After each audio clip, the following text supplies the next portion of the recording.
नारायण नारायण नारायण शिव नारायण नारायण नारायण शिव नारायण नारायण नारायण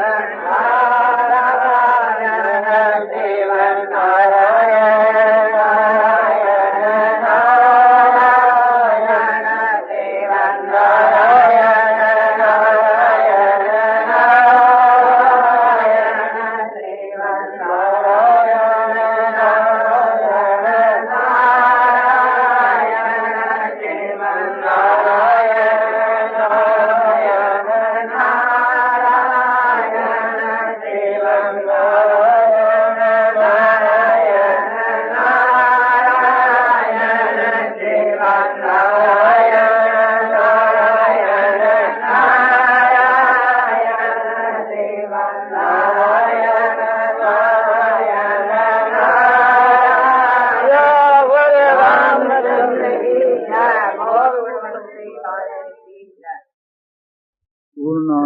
पूर्णाम अपाराम शांताम घनाम निचराणम ध्रुवाम नित्यानंद भगवत ध्रुवाम ज्ञान ध्रुवाम आनंद ही आनंद आनंद ही आनंद। भाई ने पूछा कि भगवान के बीच के वहाँ सहज स्नेह कैसे हो, यानी स्वाभाविक ही प्रेम कैसे हो। सहज स्नेह का मतलब यह है कि जो माने स्वाभाविक ही हुए, जैसे शरीर के बीच के वहाँ मनुष्यों का जो प्रेम है समझाने के लिए कहा जाता है स्वाभाविक ही है। शरीर के वहाँ प्रेम जन्म सिद्ध है, किंतु ये भी स्वाभाविक होकर के जैसा भगवान के बीच में स्वाभाविक हमारा प्रेम है और होना चाहिए, ऐसी बात शरीर में भी नहीं है, प्राणों में भी नहीं है। क्यों नहीं है कि देह के वहाँ प्राणों का आना जाना सदा से नहीं है। इस शरीर की उत्पत्ति के पहला इस शरीर ही नहीं था, तो इसमें प्राण ही नहीं थे, तो स्नेह भी नहीं था। तो ये आगंतुक स्नेह है, माने शरीर के साथ में जो हमारा प्रेम है, ये प्रेम दूर भी हो सकता है, क्यों आगंतुक है, यानी एक आया हुआ है, माना हुआ है, समझा हुआ है, कल्पना हुआ है, इसलिए एक प्रकार से ये स्वाभाविक नहीं है। तो समझाने के लिए कहते हैं भी जैसे शरीर में तुम्हारा स्वाभाविक ही प्रेम है, इस प्रकार का प्रेम भगवान में होना चाहिए। तो शायद उसको कहते हैं कि जो जन्म सिद्ध स्वाभाविक ही हुए। माता पिता के वहाँ जो हमारा प्रेम है और माता पिता का पुत्र में जो प्रेम है उसको लोग स्वाभाविक ही प्रेम कहते हैं, किंतु वास्तव में वो भी स्वाभाविक ही नहीं है, क्योंकि माता पिता का जो संयोग और वियोग है, एक प्रकार से संयोग और वियोग है, माना संयोग हुआ है और वियोग होना है, तो ये एक प्रकार से संयोग के पहले नहीं था। तो स्वाभाविक तो कहते हैं कि जो सदा से ही हुए। तो फिर ऐसा प्रेम किसमें है कि ऐसा प्रेम अपने आप में, आत्मा में, ये अपने आप में है।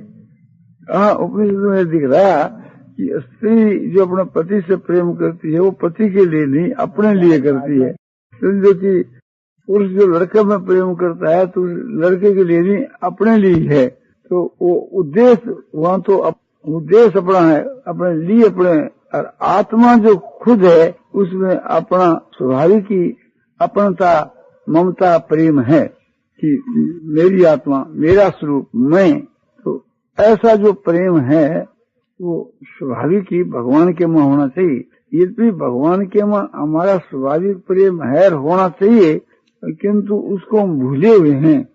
इसलिए ये कहना है कि जिनका आपके वहाँ स्वाभाविक ही प्रेम है, यानी जिसने ये बात एक प्रकार से समझ ली है, इसको अच्छी तरह से अनुभव कर चुका है कि भगवान है सो मेरे हैं, मैं भगवान का हूँ। इस प्रकार भगवान के में अपनता है कि भगवान मेरा और मैं भगवान का। तो इस प्रकार से थी ममता में लेकर के जो भगवान के हमारा प्रेम है ये स्वाभाविक है ही। भगवान मेरे और मैं भगवान का, ये जो भगवान के बीच के ममता है ये बनाई हुई नहीं है, ये सदा से ही है, स्वाभाविक ही है, किंतु इसको हम भूल गए। इस वास्ते भूली हुई चीज को फिर अपनाना है। ख्याल करना चाहिए कि भगवान कहते हैं गीता के मां कि ममई वांसो जीव लोके जीव भूते सनातन, ये जीवात्मा मेरा ही सनातन अंश है। तुलसीदास जी कहते हैं कि ईश्वर अंश जीव विनाशी चेतन अमल सहज सुख राशि। जीवात्मा ईश्वर का अंश है और अविनाशी है, ये नित्य सत्य है, नित्य ईश्वर सत्य है और चेतन है, जड़ नहीं है। और स्वाभाविक आनंद की राशि है सहज ही, वहां भी सहज समझे, यह स्वाभाविक ही आनंद स्वरूप है। ऐसा आनंद रूप होते हुए इसको अपने दुख की प्रतीति क्यों होती है कि अज्ञान के कारण से, जैसे निद्रा के दोष के कारण से थी और स्वप्न के बीच के वहां स्वप्न की संसार में इसको दुख भोगना पड़ता है। तो वो दुख एक प्रकार से आगंतु है, माना हुआ है, वो स्वाभाविक नहीं है, क्योंकि वो आंख खुलने के बाद नहीं रहता है और पहले भी नहीं था, सोने के पहले भी नहीं था। इसका जो वास्तविक में जो स्वरूप है आत्मा का, वो आनंद स्वरूप है। जैसे परमात्मा का स्वरूप रहा सत्य चित्त आनंद, ऐसे जीवात्मा का स्वरूप भी सत्य चित्त आनंद में है। परमात्मा का स्वरूप भी सत्य चित्त आनंद घन और जीवात्मा का स्वरूप भी सच्चित आनंद घन, तभी तो उसका अंश समझा जा सके। ईश्वर का अंश तो ईश्वर के समान ही होना चाहिए। ईश्वर की सादृश्यता नहीं है तो फिर ईश्वर का अंश कैसे? कोई भी चीज का अंश है तो उसका ही अंश है, तो उसका समान ही होना चाहिए। ये हो सके है कि वो महान है, वो अल्प है, ये तो फर्क हो सके, किंतु जाति तो एक ही है। परमात्मा भी सत्यचित आनंद रूप है, जीव भी सच्चित आनंद रूप है, तो ये स्वाभाविक ही इसका चेतन स्वरूप है। किंतु जड़ के साथ शामिल होकर के एक प्रकार से अपने को जड़ के माफिक मानने लगा। जड़ वस्तु के में आवागमन होता है तो अपने में आवागमन मान लिया, अपने उत्पत्ति विनाश भी मानने लगा। उत्पत्ति और विनाश तो जड़ पदार्थ का होता है, चेतन का होता नहीं, तो अपने को जड़ मानने लगा, विनाशशील मानने लगा और दुख रूप मानने लगा। कुसंग के कारण से, अज्ञान के कारण से। अज्ञान जो अविद्या है, विद्या को अज्ञान को, उसका मतलब क्या है कि भूल ज्ञान, विपरीत ज्ञान। महर्षि पतंजलि ने अविद्या का लक्षण किया है कि अनात्म पदार्थ में आत्म बुद्धि और अनित्य में नित्य बुद्धि और दुख में सुख बुद्धि और अपवित्र में पवित्र बुद्धि। ये शरीर जो सो महान अपवित्र है, इसके मैं पवित्र बुद्धि की मैं पवित्र हूँ। आत्मा तो पवित्र है पर शरीर बन करके कहो मैं पवित्र, ये तो मूर्खता ही है। शरीर में तो गंदे गंदे पदार्थ भरे हुए हैं, जितनी चीज अपने से निकलती है गंदी गंदी निकलती है, और चीर फाड़ करके देखे तो सब समझो कि गंदी चीज की गंदे पदार्थ मिलेंगे। और दुख में सुख बुद्धि, शरीर संबंधी जो सुख है वो वास्तव में दुख ही है, दुख में सुख बुद्धि है, शरीर में कहीं सुख है ही नहीं। भगवान गीता में कहते हैं अनित्यम असुखम लोकम इमं प्राप्त भजस्वमाम। ये मनुष्य का शरीर जिसमें सुख का लेश मात्र नहीं और अनित्य है, रहने का भी नहीं, तो ये शरीर सो विनाशशील है और दुख का ही स्वरूप है, जिसमें सुख बुद्धि हो रही है तो सुख है नहीं। और अनित्य में नित्य बुद्धि, शरीर सो नाशवान है जिसको हम नित्य मान रखा है, और अनात्म आत्म बुद्धि, शरीर सो आत्मा नहीं है जिसको हम आत्मा मान रखा है। इसका नाम अविद्या है। इसका जिसके कारण ही विपरीत ज्ञान दिखता है। स्वप्न में सृष्टि है नहीं किंतु दिखती है, क्योंकि विपरीत ज्ञान है। तो जहाँ विपरीत ज्ञान हो जाता है वहाँ उल्टा दिखता है। उल्टा दिखने का मूल कारण अविद्या है, अज्ञान है। तो देह के मान जो आत्मबुद्धि है कि देह मैं हूँ या देह मेरा है, ये दोनों आगंतु है, सदा से नहीं है।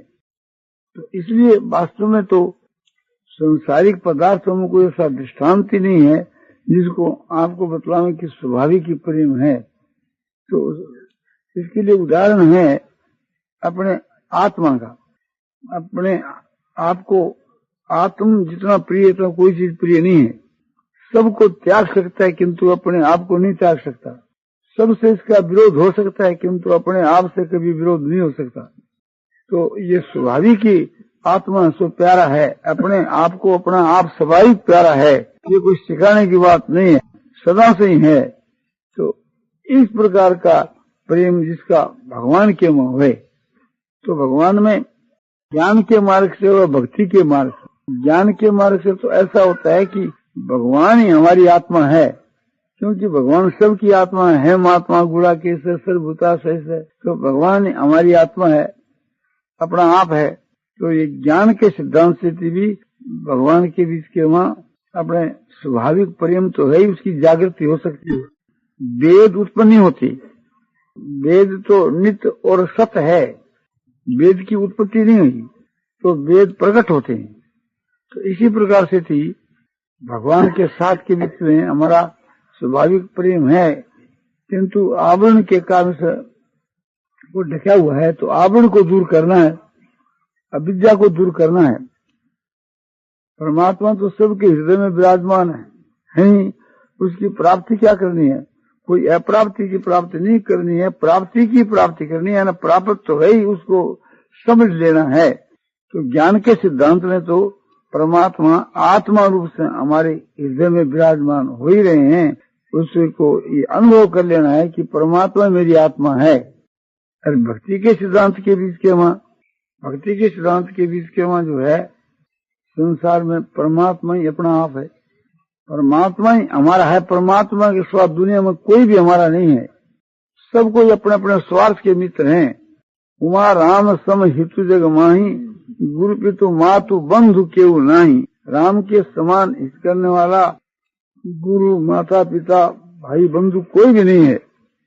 तो भगवान हमारे निजी जन हैं, हमारे हैं, किंतु हम उसको अपना नहीं मानते हैं, इस कारण से भटकते फिरते हैं। तो सब ओर से अपनता हटाकर खींचे, भगवान में अपनता करनी चाहिए। भगवान ही हमारे और कोई भी हमारा नहीं है, ये निश्चय करना चाहिए। एक परमात्मा को छोड़ करके हमारा कोई भी ऐसा नहीं है।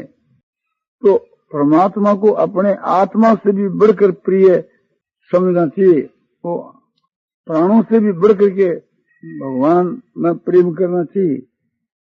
ज्ञान के मार्ग में तो भगवान में अहंता होती है, और भक्ति के मार्ग में भगवान के वहाँ ममता होती है कि भगवान मेरे और मैं भगवान का। ये भगवान के साथ में हमारा जो संबंध है ये अनादि है। तो जैसा भगवान के वहाँ स्वाभाविक हमारा जो स्नेह है, प्रेम है, ऐसा किसी में भी नहीं है, किंतु इस बात को भूले हुए हैं। बच्चा जो है उसका प्रेम का संबंध, अपनता का संबंध माँ के साथ के माँ जन्म सिद्ध है। माँ मेरी और मैं माँ का, और माँ भी समझती है बच्चा मेरा है। बच्चे को ज्ञान नहीं है तभी माँ बच्चे को अपना ही समझती है। माँ कभी नहीं समझती कि ये बच्चा मेरा नहीं। तो ये माँ का उस बच्चे में स्वाभाविक ही वात्सल भाव है, कोई बनाया हुआ नहीं है, ये जन्म सिद्ध है। जब वो गर्भ में आया तब से ही है, और गर्भ के पहले भी मेरे लड़का हुआ ऐसा भाव, लड़का पैदा हुए पहले भी ये भाव था। तो उसे माँ का बच्चे में जो प्रेम है वो स्वाभाविक ही है, वो सहज प्रेम है। बच्चे का प्रेम नहीं है तभी माँ का है। बच्चे को ज्ञान नहीं है कि यह मेरी माँ है, इसलिए एक वर्ष से बच्चे का माँ में प्रेम नहीं है। आस्ते आस्ते बच्चे को ज्ञान हो जाता है तो माँ में सबसे बढ़कर उसका प्रेम होता है, और सबको छोड़ देता है, माँ को नहीं छोड़ता। वो समझता है कि जो कुछ है सो मेरी माँ ही है। बच्चे के लिए तो माँ ही ईश्वर है, सर्वस्व माँ। इसलिए समझदार होने के बाद में अपने माता को, अपने पिता को साक्षात ईश्वर के समान समझे तो बेड़ा पार हो सकता। तो माँ तो एक प्रकार से समझते नहीं, बच्चा समझता नहीं, इसलिए मुझसे प्रेम नहीं करता है। जब समझेगा तब करेगा। तो माँ उससे प्रेम कैसे छोड़ दे? तो इसी प्रकार से कि भगवान स्वाभाविक ही हम लोगों से प्रेम करते हैं, हम नहीं भी करते हैं तो भगवान तो करते ही हैं। भगवान का हम लोगों में स्वाभाविक ही प्रेम है, वो दूर नहीं हो सकता। माँ का प्रेम भी दूर हो सकता है, किंतु भगवान का प्रेम दूर नहीं हो सकता। माँ में स्वार्थ है, माँ में अज्ञान है। इस कारण से जब बच्चे से स्वार्थ की सिद्धि नहीं होती है तो माँ का प्रेम उससे हट जाता है। और भगवान का तो हम लोगों में स्वार्थ है नहीं, भगवान तो हेतु रहित प्रेम करने वाले, हेतु रहित दयालु है। उनको तो स्वाभाविक ही समझो कि जीवों के ऊपर दया आती ही रहती है, सबके सुहृद हैं। भगवान आपके और मेरे केवल सुहृद ऐसी बात नहीं, सुहृदं सर्वभूतानां, मैं सारे भूतों का सुहृद हूँ, बिना ही कारण सब पर दया करने वाला, सबसे प्रेम करने वाला हूँ, मेरा कोई हेतु नहीं है। सुहृदं सर्वभूतानां ज्ञात्वा मां शांति मृच्छति, मैं सबका सुहृद हूँ, इस बात को जान करके मनुष्य को शांति मिलती है। इस बात के न जानने से तो ये दुखी हो रहा है, और इस बात का इसको ज्ञान हो जावे तो फिर इसके आनंद ही आनंद है। बच्चा जो है जब माँ के विषय का ज्ञान हो जाता है तो वो फिर निर्भय सा हो जाता है। छोटा बच्चा बाहर में किसी दूसरे बच्चे से लड़कर आता है, दौड़ करके माँ की गोद में बैठ जाता है, मानो गढ़ में बैठ गया। अब उसको कोई भय नहीं। दूसरा बच्चा आता है कि तेरे लड़के ने मुझको मारा, तो माँ कहती क्यों मारा रे? वो कहता है कि माँ मैंने एक गाल दी, गाल काटी जब मैं इसको मारा। वो दूसरा बच्चा बोलता है कि नहीं, पहला इसी ने गाल काटी, उसके बाद मैंने गाल काटी, और ये झूठ बोलता है और फिर मार करके भाग कर आया, इसलिए इसको मैं मारूंगा। माँ मनी मन हंसती है, ये तो मेरी गोद में बैठा, तू कैसे मारेगा? तो वो दावा रखता अपने मारने कि जब माँ की गोद से बाहर आएगा तो मारूंगा। और उस लड़के के दिल में भी भय है, तो माँ एक क्रोध की सी आकृति बना करके और अपने लड़के को मारती है कि बदमाश, इस प्रकार से थी तू अपने बदमाशी करेगा, किसी को गाल देगा, मारेगा। और उसको माँ सो मारती है। उस मार को देख के जो शिकायत लेकर जो लड़का है उसके संतोष हो, ठीक है माँ ने इसकी पक्ष नहीं ली, इसने न्याय किया, मेरी बात की सुनाई हुई, फिर ऐसा काम नहीं करना। और उसको कहते हैं कि देख ये मेरा लड़का फिर तेरे को गाली देवे या कभी मारे तो तुम मुझको आकर कह देना, मैं पीटूंगी इसको, ठीक है। वो लड़का हंस कर भाग जाता है। फिर कभी वो बदमाशी करता है तो कहता है तेरी माँ को कह दूंगा, तो उसके मन के भय हो जाता है, फिर सावधान हो जाता है। दूसरा लड़का भी मारता है, माँ भी मारती है, किंतु माँ इस प्रकार की मार नहीं मारती जिससे लड़के का वास्तव में अनिष्ट हो जाए। दूसरा जो लड़का है वो तो ऐसी मार भी दे देता है, वो चाहे मरो चाहे हो। माँ उसको दंड तो देती है, सो भी उसके हित के लिए, उसके हित के लिए, उसका जो स्वभाव जो उसको सुधारने के लिए। तो इसी प्रकार से थी भगवान हम लोगों को दंड देते हैं, किंतु हम लोगों के सुधार के लिए। भगवान का कोई द्वेष नहीं है, द्वेष तो माँ का ही नहीं, फिर भगवान का तो ही कर सकता है। तो माँ जिसे न्याय करती है ऐसे भगवान न्याय करते हैं, फैसला करते। तो वो मार जो है हमारे हित की है, माँ की मार हित की है, और भगवान की मार तो और भी हित की, उसमें तो परम हित भरा हुआ है। लड़का रोता है माँ मारती है तो, किंतु मन में यह समझता है कि माँ की मार है। ये भी देखा गया है, माँ उसको अपने से अलग कर देती है और मारती भी है, फिर भी लड़का दौड़ करके माँ के पास जाता है। दूसरे कहते तुम माँ के पास मत जा, माँ मारेगी, इस बात को भी सुन लेता है, पर फिर भी माँ के पास से आता है। वो समझता है भीतर के माँ जो मुझको मारती है वो मेरे इसके लिए मारती है, मेरे स्वभाव में दोष है, उसके सुधार के लिए माँ मारती है। तो लड़के का माँ में स्वाभाविक ही प्रेम हो जाता है, और माँ का तो पहले से ही है। जब लड़के को अपने आप का होश नहीं था तभी माँ का प्रेम तो लड़के में पहले से ही है। वो लड़का गर्भ में था तभी माँ का प्रेम तो लड़के में था ही। तो भगवान का प्रेम इसी प्रकार से हम सब लोगों के माँ पहले से ही है। और भगवान का प्रेम तो माँ से भी सब प्रकार से बढ़कर है। गंभीरता से विचार करने पर माँ का जो प्रेम है ये भी आगंतु है, अनादि नहीं है। अब यहाँ का तो एक प्रकार से आदि लड़के के जन्म से ही माना जाता है, इस वास्ते जन्म से पहले से ही कह लो। किंतु इसके पहले लड़का किसी दूसरी योनि में था, तब तो न तो माँ का परिचय था न कोई प्रेम ही था। और भगवान का तो सदा सर्वदा प्रेम है और अब भी और भविष्य में भी रहेगा। भगवान तो इसको सदा से ही जानते हैं, इस वास्ते भगवान का स्वाभाविक प्रेम है। भगवान को हम लोग नहीं जानते किंतु भगवान तो हम सबको जानते ही हैं। वेदाहं समतीतानि वर्तमानानि चार्जुन भविष्यानि भूतानि माम तु वेदन कश्चन। भगवान कहते हैं जितने जो प्राणी हो चुके उन सबको मैं जानता हूँ, और जितने प्राणी वर्तमान में हैं उन सबको मैं जानता हूँ, और जितने भविष्य में होंगे उनको भी सब मैं जानता हूँ, किंतु मेरे को यथार्थ रूप से कोई भी नहीं जानता। तो हम भगवान को जान जाएंगे तब तो हमारा भगवान के साथ में स्वाभाविक ही प्रेम हो ही जाएगा। अज्ञान के कारण से हमारा स्वाभाविक प्रेम नहीं है। न्याय से तो स्वाभाविक प्रेम होना ही चाहिए, क्योंकि जब भगवान का स्वाभाविक प्रेम हम सब में है तो हमारा भी होना ही चाहिए। भगवान की कृपा से ही हम लोगों को यह मनुष्य का शरीर मिला है। नहीं मिलता तो हमारे हाथ में ऐसा कौन सा उपाय था कि हम मनुष्य हो जाते। और बहुत से पशु पक्षी कीट पतंग आदि हैं, वे अपने चाहे कि हम मनुष्य बनना चाहे तो नहीं बन सकते। तो भगवान ने देखा कि 84 लाख योनियों में भ्रमण करता हुआ एक प्रकार से महान कष्ट को प्राप्त हो रहा है। ऐसा देख करके सदा के वास्ते हमको दुख से मुक्त करने के लिए दया करके भगवान ने ये मनुष्य का शरीर दिया।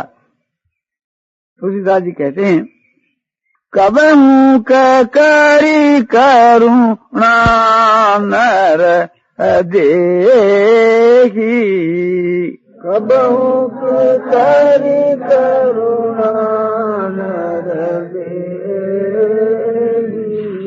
देत ईस बिनु हेतु सनेही, देत ईस बिनु हेतु सनेही।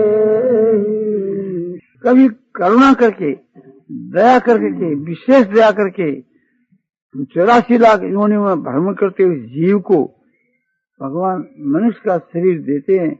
मनुष्य का शरीर देकर इसको मौका देते हैं। कैसे भगवान है कि बिना ही कारण स्नेह करने वाले, प्रेम करने वाले, दया करने वाले, बिन हेतु स्नेही, बिना हेतु स्नेह करने वाले, बिना हेतु स्नेह करना ये स्वाभाविक प्रेम है। तो भगवान हम लोगों के वहां बिना ही कारण स्नेह करते हैं। बोले महात्मा पुरुष तो ऐसे ही होते हैं, फिर हम उसको छोड़ देते हैं ना, तो छोड़ देते हैं। तो ये एक प्रकार से हमारी अज्ञता है, बेसमझी है। हमने महात्माओं को यथार्थ रूप से समझा नहीं। समझने के बाद उससे वो छूट कैसे सकता है? न तो महात्मा उसको छोड़ता है और न महात्मा को वो छोड़ता है। वास्तविक के बीच के मां एक रूप से वो समझ लेता है कि इनके समान हमारे और कोई भी नहीं है, तो कैसे छोड़े? तो बस समझने में ही कमी है, और समझ में जो कमी उसका नाम ज्ञान है, उसी का नाम अविद्या है। न समझने का नाम अविद्या है। तो संसार के बीच के मां दो ही हेतु रहित प्रेम करने वाले हैं, के भगवान और के भगवान के भक्त। हेतु रहित जग जुग उपकारी, हेतु रहित जग युग उपकारी। तुम तुम्हार सेवक असुरारी। या तो आप हो या आपका भक्त। स्वाभाविक स्नेह के विषय में हमने माता का और लड़का का दृष्टांत दिया, किंतु वो पर्याप्त नहीं है। और उपाय ने इसलिए दिया। और इस जीवात्मा को अपने आप को अपना आप प्यारा है, ये उदाहरण दिया जा सकता है, किंतु इस उदाहरण को सब कोई समझते नहीं। इतना तो समझ आ जाता है, मनुष्य को अपने आप को आप प्यारा, इतना कोई भी प्यारा नहीं। ये शरीर भी अपना इतना प्यारा नहीं है कि जितने प्राण प्यारे हैं, और प्राण भी इतने प्यारे नहीं है जितना इस जीव को अपने आप को आप प्यारा है। तो बोले हम समझे नहीं, शरीर से भी बढ़ करके प्राण प्यारे हैं और प्राणों से भी बढ़ करके ये खुद अपने आप को प्यारा है। देखो बतलाया जाता है, जब इस शरीर के भीतर के बीच के माँ भारी तकलीफ होने लगती है जिसको हम बर्दाश्त नहीं कर सकते, ऐसी इस शरीर के माँ यंत्रणा होती है, तकलीफ होती है, उस वक्त के बीच में ये भाव होता है कि इस शरीर से हमारे प्राण निकल जाए तो अच्छी बात है। तो उस समय के बीच के माँ ये आत्महत्या करने के लिए तैयार हो जाता है, किस देह से थी किसी प्रकार से थी मेरे प्राण निकल जाए। तो देह से यहाँ प्राण प्यारे हुए, प्राण तो साथ में रहते ही हैं, इसलिए देह से भी बढ़ करके प्राण प्यारे हुए। जब महाप्रलय होती है, उस महाप्रलय के बीच के माँ वहाँ प्राण नहीं रहते, केवल उस यहाँ के वहाँ कारण शरीर रहता है, सूक्ष्म शरीर भी वहाँ नहीं रहता।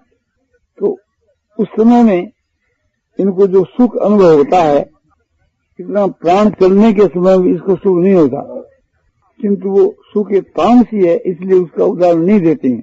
हम आपको सात्विक सुख का उदाहरण देते हैं, और सात्विक सुख से भी परे का जो गुणातीत जो सुख है उसका उदाहरण देते हैं।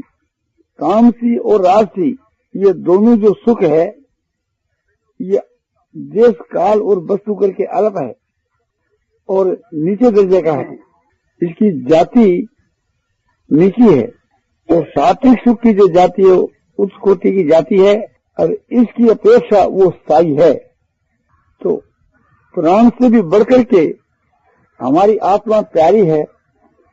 ये उदाहरण एक आपको नई बात बतलाते हैं, क्योंकि ऐसा कभी प्रकरण बतलाने का आया नहीं कि शरीर से तो प्राण प्यारे हैं और प्राणों से भी आत्मा प्यारी है, कोई प्रकरण ही नहीं चला। ये तो चलता है कि जिनमें मेरापना है वो एक में पर है, हर एक ये इसमें ये मेरा ये पराया। तो जिसमें ममता है, मेरापन है, वो दूसरों की अपेक्षा प्यारा है, ये बात तो सब प्रत्यक्ष दिखती है।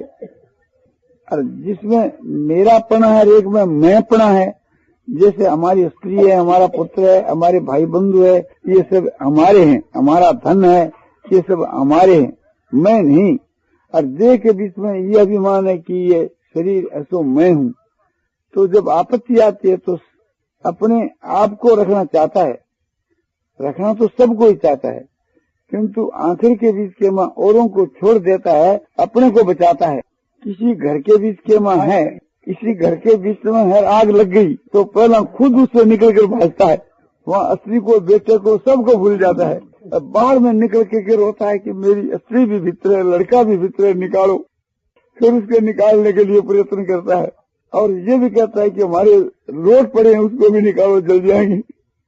उसमें बेड़ा पड़ा है, तो पहले अपने आप को बचाता है, फिर दूसरी बात करता है।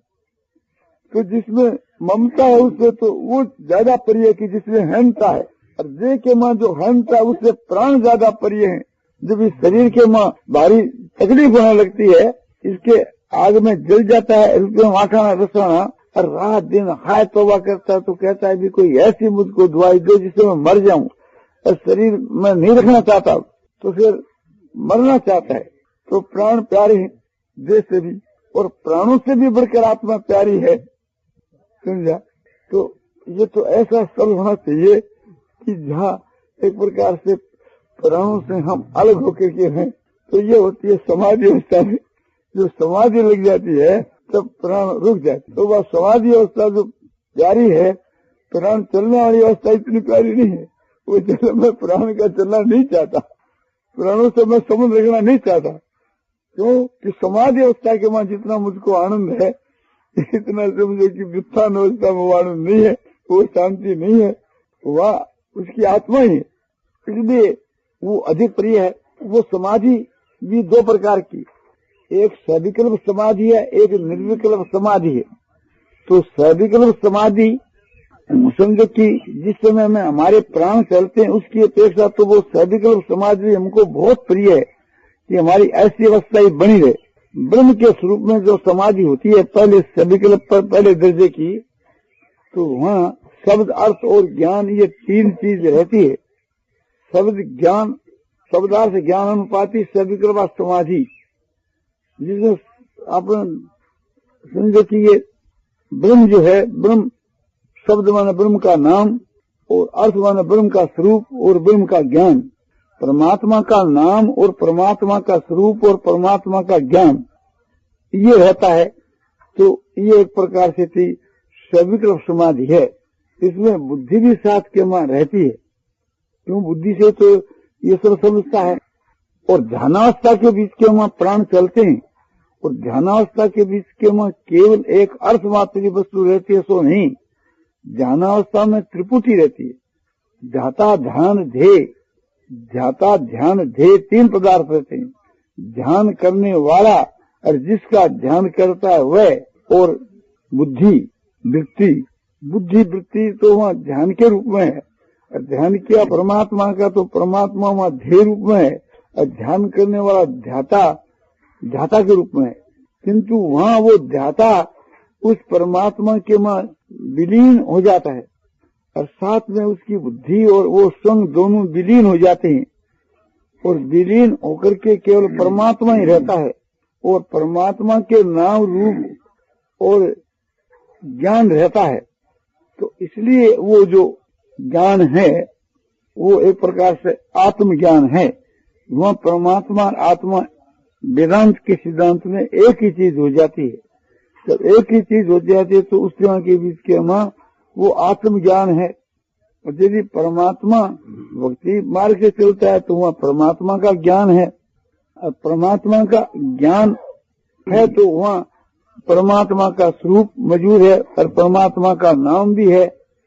जैसे समझाने के लिए, जैसे गऊ है तो गऊ का नाम, गऊ का रूप और गऊ विषय ज्ञान, तीन पदार्थ गऊ विषय की हैं। हम वाणी से उच्चारण करते हैं गो गो, ये तो गा का नाम है, और इस नाम का जो अर्थ, एक जो गो बोल करके पशु है गाय, वो उसका अर्थ है। और ये जो ज्ञान है कि मैं वाणी से जो गो गो कहता हूँ वह गो या है, ये गो विषय का ज्ञान है। तो नाम रूप और ज्ञान तीनों वहाँ परमात्मा के विषय की रहते हैं कि परमात्मा का ही तो वहाँ स्वरूप रहता है, परमात्मा का ही ज्ञान रहता है, परमात्मा सबके रूप में है, मानसिक सबके रूप में। तो ये सविकल्प समाधि है। और जब सविकल्प का अभाव हो जाता है, निर्विकल्प समाधि हो जाती है, उस सविकल्प का वो फल है, तो वहाँ फिर ये तीन चीज नहीं रहती। तो क्या रहता है कि वस्तु मात्र एक परमात्मा ही रह जाती। वहाँ जैसा तीन भेद है, भगवान का नाम, भगवान का रूप, भगवान का ज्ञान, ऐसा नहीं रहता। केवल भगवान अपने आप के रूप में भगवान ही रहते हैं और कुछ भी नहीं रहते। वो निर्विकल्प समाधि। और निर्विकल्प जो समाधि है फिर उसका फल है निर्बीज समाधि। जैसे एक प्रकार से हम कहते हैं कि ये जीवन मुक्त पुरुष है, महात्मा पुरुष है, तो जिसको परमात्मा का यथार्थ ज्ञान हो जाता है वो फिर उस परमात्मा को प्राप्त हो जाता है। ज्ञान होने का जो काल है वो पहली क्षण है और वो उत्तर क्षण है जो उसको प्राप्त हो जाता है। तो निर्विष समाधि के विषय में तो हम कुछ भी नहीं कह सकते हैं। वहाँ न वाणी पूछ सकती है, न मन पूछ सकता है, न बुद्धि पूछ सकती है। गीता में जो बताया बुद्धि ग्राह्यम इंद्रियम, ये एक प्रकार से कि उस बुद्धि के समझ में आने वाला परमेश्वर का जो स्वरूप है उसी को बुद्धि ग्राह्य कहा है। ज्ञेयं यत् प्रवक्ष्यामि यज्ञात्वामृतमश्नुते, मैं जानने के योग, जानने में आने वाला जो ब्रह्म का स्वरूप है वो मैं तेरे प्रति कहूंगा, भगवान कहते हैं। अर्जुन उसको तू जान करके अमृत को प्राप्त हो जाएगा। अमृत की प्राप्ति जो कही अमृत के नाम से, वो परमात्मा की प्राप्ति है। तो वो जो परमात्मा की प्राप्ति है उसका कोई प्रकार नहीं बतला सकता, वो बतलाने में आ नहीं सकता। जो उसको प्राप्त हो जाता है बस वो वही हो जाता है, वो ही जानता है। ये बात समझाने के लिए कहनी बनती है कि वो ही जानता है। जानता जुनता वो भी कुछ नहीं, जानने का वहाँ कोई विषय नहीं, वो तो प्रापणीय वस्तु है। तो कहना यह है कि जहाँ ध्याता ध्यान ध्येय तीन रहते हैं, वहाँ जो आनंद आता है ध्यानावस्था के बीच में, और जो वहाँ शांति मिलती है उससे बहुत अधिक शांति समाधि अवस्था में मिलती है, जहाँ प्राण रुक जाते हैं। ध्यानावस्था में प्राण चलते हैं, किंतु वो ध्यान ही खुद समाधि बन जाता आगे जाकर के, तो उसको फिर हम ध्यान नहीं कहते। जब तक प्राण चलते हैं तब तक तो ध्यान है, और प्राण रुक गए वहीं समाधि होगी। तो ध्यान में जो आनंद है उससे बहुत ज्यादा आनंद समाधि के बीच के में है, और वो सर्जिकल जो समाधि है उससे बहुत ज्यादा निर्विकल्प समाधि के में है। सविकल्प समाधि के बीच के मां विकल्प जो है ना, वो अंतःकरण का धर्म है। यदि अंतःकरण जो है सो ब्रह्म को प्राप्त हो गया और ब्रह्म के मां तद्रूप हो गया अंतःकरण, फिर भी है तो सही ना हुआ। यदि न हुए तो फिर इसका विभाग भी कौन करे। ये जो शब्द अर्थ नाम ये भी अलग अलग कैसे रह सके, तो आगे जाकर के एक प्रकार से ये बात भी मिट जाती। जब तक ये है तब तक उस आत्मा का अपने आप का वहाँ अनुभव भी है, किंतु स्वरूप शून्य की माफक वहाँ स्वरूप का अपने आप का समझो कि अनुभव नहीं की माफक ही है, फिर भी अस्तित्व है। तो उस समय के बीच के वहाँ इसको बड़ा भारी आनंद होता है, क्योंकि जब वो जागता है पाछा सीढ़ी पर सीढ़ी उतरता है, ध्यानावस्था में आता है, जब परमात्मा को प्राप्त हो जाता है फिर तो नहीं आता। किंतु जब तक परमात्मा को प्राप्त नहीं होता तब तक फिर इस देह के बीच के में आता है, तब इसको ऐसा अनुभव होता है। हो एक प्रकार से आज जैसे समाधि लगी है सदा ही लगे, वो वही चाहता है देह में रह कर के। और जब प्राण चलते हैं वो अवस्था नहीं चाहता, क्योंकि वो वहाँ अपनी आत्मा ही है और दूसरा कोई नहीं है, वो आत्मज्ञान है। तो आत्मज्ञान के समय के बीच के मां आत्मा का जब अनुभव होता है उस काल के बीच के मां फिर एक प्रकार से इसको कोई भी चीज आत्मा से बढ़कर नहीं मालूम देती। तो वो एक प्रकार से ऐसा चाहता है कि मैं नित्य समाधि के में स्थित रहूं, और समाधि का जो फल है परमात्मा की प्राप्ति, उसके बाद तो कोई देह में धर्मी नहीं रहता। तो कौन ऐसी इच्छा करे कि मैं समाधि के में ही रहूं। उस अवस्था में एक प्रकार से वो रहता है अलग, तभी जागने के बाद ऐसी इच्छा होती है। तो इससे ये आपको बताया कि जिसमें प्राण नहीं चलते ऐसी जो समाधि अवस्था है उसमें शांति और आनंद विशेष रूप से रहने के कारण से ही प्राण स्थिर होकर के रहे, इस बात की इच्छा करता है। प्राणों से चाहे समुद्र छूट जाए, चाहे रहे चाहे न रहे, प्राणों से भी परवाह नहीं करता। प्राण से भी वो चीज बढ़ करके प्यारी है। और उदाहरण दिया जाता है तो ये उदाहरण दिया जाता है कि आप हमारे को प्राणों से भी बढ़ करके प्रिय हैं। दूसरा भी कोई कहता तो ये कहता है कि वो तो मेरे प्राणों से बढ़ करके प्यारा है। तो प्राणों से बढ़ करके प्रिय सबसे ऊंचा उदाहरण है, सबसे बढ़ करके प्राण है प्यारे, और प्राण से भी बढ़ करके जो प्रिय है उसको ये बात कही जाती है कि ये मुझको प्राणों से भी बढ़ करके प्यारा है। तो वास्तव में प्राणों से बढ़ करके प्रिय क्या चीज है? अपनी आत्मा और परमात्मा। क्यों कि वह स्वाभाविक ही प्यारे, वह स्वाभाविक की अपने हैं, वह स्वाभाविक की अपना आप है। तो इसलिए एक प्रकार से ये बात कही जाती है कि उससे बढ़ करके और कोई प्यारा नहीं हो सकता, वो ही असल में प्यारे से प्यारा है। तो वो जो अपने आप का अपने आप में जो प्रेम है, यह स्वाभाविक। परमात्मा के मां जो प्रेम है वो स्वाभाविक प्रेम है। ज्ञान के सिद्धांत में तो आत्मा परमात्मा दो वस्तु नहीं है, इसलिए आत्मा में प्रेम कह दो चाहे परमात्मा में कह दो एक ही बात है। और भक्ति के सिद्धांत के बीच के मां आत्मा परमात्मा दो चीज है। वो व्यष्टि चेतन है वो तो जीव है, समष्टि चेतन है वो परमात्मा ईश्वर है। तो जब जीव को वो ईश्वर माना परमात्मा अपने आप से बढ़कर प्यारा हो जाता है तो वो परमात्मा इससे अलग नहीं रह सकता, रुक नहीं सकता, उसको बाध्य होकर के उसी वक्त प्रकट होना पड़ता है। तो यही कहना है कि मैं प्रेम से मिलता हूँ, और प्रेम जो है अपने आप में है, तो अपने आप से भी बढ़कर मुझ में प्रेम जाता है। अपना अस्तित्व चाहे मिट जाए किंतु प्रभु हमारे को दिखते रहें। तो जब परमात्मा की प्राप्ति होती है, शुरू में भगवान के दर्शन होते हैं, तो उस समय के बीच के मां ये साधक जो जीव अपने आप को भूल जाता है, उस वक्त में उसको परमात्मा का, अपने इष्ट देव का ही ज्ञान रहता है, अपना ज्ञान नहीं रहता, परमात्मा का ज्ञान रहता है। और परमात्मा आत्मा से भी बढ़कर के प्रिय लगता है। उसकी फिर सारी चेष्टा परमात्मा को खुश करने के लिए रहती है, अपने को खुश करने के लिए नहीं रहती। उसकी वो सारी चेष्टा लीला का रूप है। उस वक्त के बीच के मां जो है ये कहा जाता है कि मुझको अपने आत्मा से भी बढ़कर के भगवान प्यारे हैं। वो अपना अस्तित्व मिट जाए तो कोई हर्ज की बात नहीं। अस्तित्व मिटने से क्या होता है कि ब्रह्म के मां वो विलीन हो जाता है, तब उसका अलग अस्तित्व नहीं रहता, जिसको हम साइज मुक्ति कहते हैं, जिसको हम ब्रह्म की प्राप्ति कहते हैं। ज्ञान के सिद्धांत के बीच में उसको अद्वैत ब्रह्म की प्राप्ति कही गई है। भक्ति के सिद्धांत के बीच के मां उसको साइज मुक्ति कहते हैं। तो साइज मुक्ति के बीच में वो फिर उसे अपने इष्ट देव से अलग नहीं रहता, वो इष्ट देव के मां विलीन हो जाता है, दोनों एक ही हो जाते हैं। उसका नाम है साइज मुक्ति।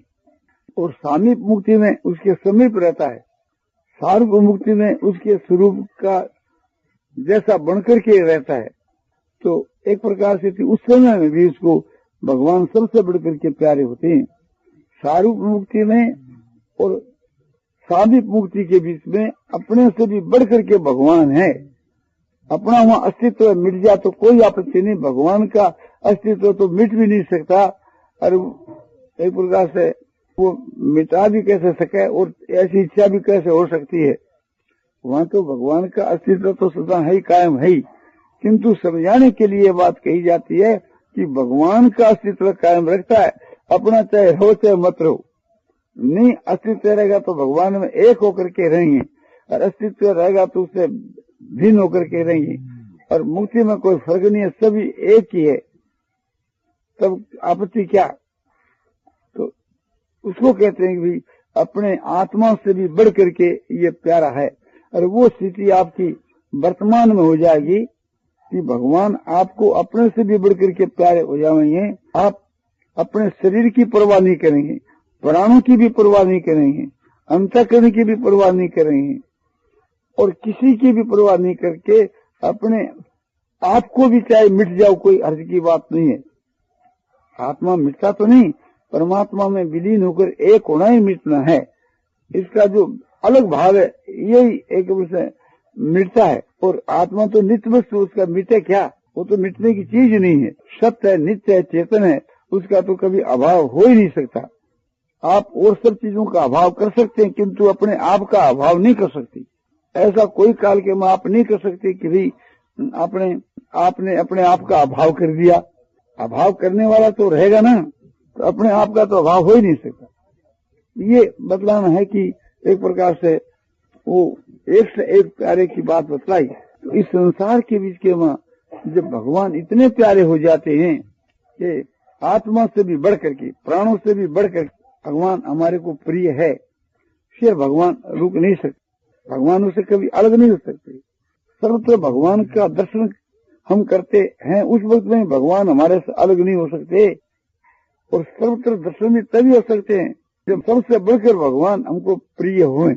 फिर हमारी दृष्टि, हमारा मन, हमारी बुद्धि दूसरी जगह जा ही नहीं सकती, भगवान के समर्पण हो जाते हैं, भगवान के समर्पण हो जाते हैं। मन बुद्धि का समर्पण होना क्या है कि बुद्धि के मां एक भगवान के सिवा दूसरी वस्तु का हमारे ज्ञान ही नहीं, अस्तित्व नहीं, वो बुद्धि का समर्पण होना है। और मन के मां भगवान का ध्यान अटल निरंतर है, भगवान के सिवा क्षण मात्र भी दूसरी चीज का ध्यान ही नहीं। तो उसके द्वारा फिर क्रिया होती है नहीं होती है, होती भी है नहीं भी होती है, होती है तो नहीं होने के समान है, और हुए तो क्या, नहीं हो तो क्या, उससे संबंधी क्या उसका। ये तो जो लौकिक जो शरीर है, क्रिया तो इस शरीर के द्वारा होती है। क्रिया खुद जड़ पदार्थ है और वो खुद चेतन है। क्रिया वो थोड़ी करता है, वो क्रिया करता ही नहीं, और उसके द्वारा क्रिया होया करती है। आगे जाकर उसके द्वारा क्रिया होती ही नहीं, वो तो क्रियाओं से एकदम अलग हो जाता है। फिर गुण गुणों में बरतते हैं, उसका क्रियाओं से कोई संबंध ही नहीं रहता। ये भी कहना हुआ नहीं बनता कि उसके द्वारा क्रिया अपने आप ही स्वाभाविक ही होती है। स्वाभाविक तो भगवान के बीच के में जो अपनता है, प्रेम है, वो ही है स्वाभाविक चीज। ये जो स्वाभाविक जो क्रिया होती है, ये तो प्रकृति का अंश जो स्वभाव है, उसे के मुहावरे सुधा करती है। गुण जो 17 स्तंभ, तीनों गुणों का समूह जो ये शरीर, तीनों गुण ही अपने आप में बरते हैं। वह गुणों से अतीत जो आत्मा, उसका कोई संबंध ही नहीं रहता, संबंध विच्छेद हो जाता है। देख के मैं कोई धर्मी बोल करके नहीं रहता कि ये शरीर मेरा है, इसके साथ में मेरा कोई संबंध है। उसका तो संबंध विच्छेद हो जाता है। उसका तो संबंध एक प्रकार से वास्तव में जो असली संबंध को वो जान जाता है, भगवान के साथ में इसका असली संबंध है, उस संबंध को ये प्राप्त हो जाता है, तो ये नकली संबंध छूट जाता है। जैसे स्वप्न के संसार के हमारा स्वप्न के संसार से संबंध होता है, ऐसा संबंध होता है कि जैसे वर्तमान के संसार के साथ में है। किंतु जब हमारी आंख खुल जाती है तो इस शरीर से संबंध हो जाता है, और स्वप्न के शरीर से और स्वप्न के संसार को कोई संबंध नहीं रहता। ये अनुभव हो जाता है कि वो है ही नहीं, उससे कोई संबंध ही नहीं, केवल मात्र उसका ज्ञान हो जाता है इस शरीर के बीच के मां कि मैं स्वप्नावस्था में था तब मुझको ये सब चीजें दिख रही थी। किंतु वास्तु के भीतर के बीच के मां ये नहीं समझता कि वह सपने की संसार सच्ची थी, वो समुद्र मेरा सच्चा था, वो सब माइक चीज थी। और यहाँ जो परमात्मा की प्राप्ति का जो विषय है, यहाँ तो एक प्रकार से और भी विलक्षण बात है। इस शरीर से जब समझो कि उसका संबंध छूट जाता है, तो यह संसार उसके लिए स्वप्नवत भी सुनी रहती। अद्वैत के सिद्धांत के मां तो स्वप्नवत भी नहीं रहती, और भक्ति के सिद्धांत के बीच के मां यह संसार माया मात्र रहती है, कल्पना मात्र रहती, स्वप्नवत रहती है। तो दोनों आपको दृष्टांत देकर बताता हूँ। जैसे इसमें जो जीवात्मा है, वो जीवात्मा जब ब्रह्म को प्राप्त हो जाता है, ब्रह्म ही बन जाता है, ब्रह्म भवती, ब्रह्मवेत्ता ब्रह्म ही हो जाता है, तो ब्रह्म की दृष्टि के में सृष्टि है ही नहीं। सृष्टिकर्ता जो ईश्वर है, उनकी दृष्टि में सृष्टि है। जो शुद्ध केवल जो अपना ब्रह्म है, उसकी दृष्टि में सृष्टि नहीं है। ये सृष्टि, उसमें आरोप भी नहीं है, कल्पना मात्र भी नहीं है, माने कल्पित भी नहीं है ही नहीं उसमें। कल्पना कौन उसके वहां? नारायण नारायण नारायण श्रीमन्नारायण नारायण श्रीमन्नारायण नारायण श्रीमन्नारायण नारायण श्रीमन्नारायण नारायण श्रीमन्नारायण नारायण श्रीमन्नारायण नारायण श्रीमन्नारायण नारायण श्रीमन्नारायण नारायण नारायण नारायण